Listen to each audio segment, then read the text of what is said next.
আসসালামু আলাইকুম, আশা করি আপনারা সব অনেক ভালো আছেন। 2020 সালে ঠিক আজকের এই দিনে অর্থাৎ সেপ্টেম্বরের 3 তারিখ আমাদের এই প্রযুক্তি চ্যানেলের যাত্রা শুরু হয়েছিল। আপনাদের দোয়া এবং আপনাদের সমর্থনে 2 বছর পেরিয়ে আজকে আমরা প্রায় 6 লক্ষ মানুষের পরিবার বলতে পারেন বা 6 লক্ষ ফ্যামিলি মেম্বার বলতে পারেন। কিছুদিন পর হয়তো আমরা হয়ে যাব। সো আপনারা আরও দোয়া করবেন, আরও সমর্থন দিবেন যাতে আমরা আরও সামনের দিকে এগিয়ে যেতে পারি এবং আপনাদের জন্য আরও ভালো ভালো ভিডিও, ইনফরমেশন, নিউজ বা টিপস সব কিছু নিয়ে আসতে পারি। যাই হোক, আমাদের আজকের দিনে নাম্বার 1 নিউজটা হলো আইফোন 14 সিরিজের ফোন সেপ্টেম্বরের 7 তারিখ লঞ্চ হবে। এটা আমরা সবাই জানি। তো 13 সিরিজের উপরে যে নচটা ছিল ডিসপ্লের উপরে, আমরা সবাই জানি যে এই নচটা অনেকটাই চেঞ্জ হয়ে যাবে 14 সিরিজে। বাট আমরা নতুন একটা লিক্সে দেখলাম যে 14 সিরিজের উপরের নচটা খুব একটা চেঞ্জ হবে না। কেন চেঞ্জ হবে না? এটা মূল উদ্দেশ্য যে আইফোনে আপগ্রেডেশন আনবে এইটা না। মূল সমস্যাটা হলো চায়না ভার্সেস ইউএসএ। আগামী 2015 সালে যে আইফোন 15 সিরিজ বা অন্য যে কোনো নামে আসুক না কেন, সেই ফোনগুলো ইন্ডিয়া প্লাস চায়না দুই দেশ একসাথে মিলে প্রোডাকশন করবে।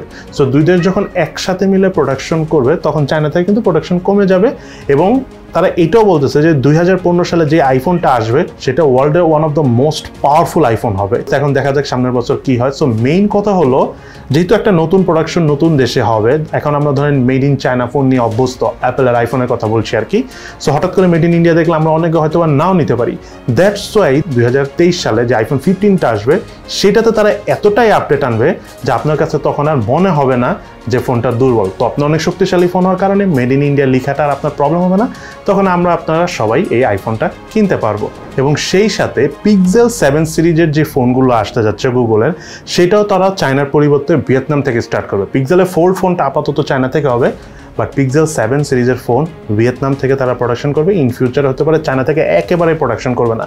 সো একটা জিনিস ক্লিয়ার বোঝা যাচ্ছে যে আপাতত অ্যাপল বলেন, পিক্সেল বলেন বা অন্য যেসব কোম্পানি চায়না থেকে প্রোডাকশন করে থাকে, বড় কোম্পানি আর কি, তারা খুব একটা আপডেট আনবে না। একবারে যখন তারা প্রোডাকশন প্ল্যানটা চেঞ্জ করবে তখন তারা অনেক হিউজ আপডেট আনবে। এটা আপনারা মনে রাখবেন। এই মুহূর্তে খুব একটা আপডেট ফোনে থাকবে না, সেটা আইফোন হোক, সেটা গুগলের পিক্সেল ফোনই হোক না কেন।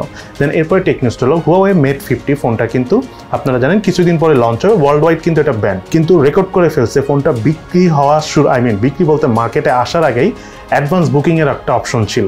তো সেইখানে 1 মিলিয়ন মানুষ অর্থাৎ 10 লাখ ফোন অ্যাডভান্স সেল হয়ে গিয়েছে, মানে অ্যাডভান্স বুকড হয়ে গেছে।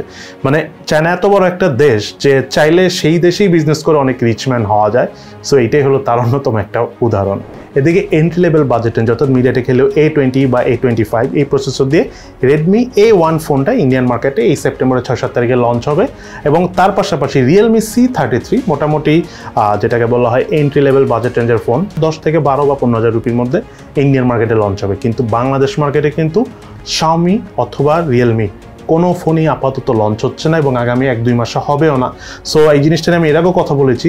Xiaomi এবং Realme কেন যেন বাংলাদেশের যে পরিমাণ ফরেন কারেন্সির যেই ঝামেলাটা তৈরি হয়েছে, ডলার ক্রাইসিসের কারণে ডলার দাম এত বেড়ে গিয়েছে যে আলটিমেটলি তারা ফোন আনতে পারতেছে না। অনেকে আপনারা ডলারের দাম দেখবেন যে 104 টাকা, 5 টাকা বা 10 টাকা, কিন্তু বাস্তবে বিজনেস করতে গেলে ডলার কিন্তু 130 টাকার উপরে। সো মানে যা দেখা যায় বাস্তবে তা না হওয়ার কারণে আমরা হয়তো বুঝতে পারতেছি না, বাট ভিতরে অবস্থা কিন্তু খুবই ভয়ঙ্কর। এইভাবে যদি চলতে থাকে, আমি এর আগেও বলেছি এখনও বলতেছি যে সাধারণ যেসব কোম্পানি বা অন্যান্য যেসব কোম্পানি রয়েছে যেমন Oppo, Vivo, Samsung, তারা তাদের ফোনের দাম কিন্তু অনেক বাড়ায় দেবে। সো Xiaomi, Realme ফোন আমাদের খুবই প্রয়োজন, কারণ এদের ফোনগুলো না থাকলে আসলে মার্কেট ব্যালেন্স হবে না। লেটস সি, দেখা যাক কি হয়। কারণ বাংলাদেশে যেহেতু কোনো ফোন আসতেছে না, পুরাতন ফোনও খুব একটা নাই, সামনে অবস্থা খুব টাইট হওয়া ছাড়া আমি কিছু দেখতেছি না। ফোনের দাম আরও বাড়বে, এটা এখন পর্যন্ত আমি কনফার্ম।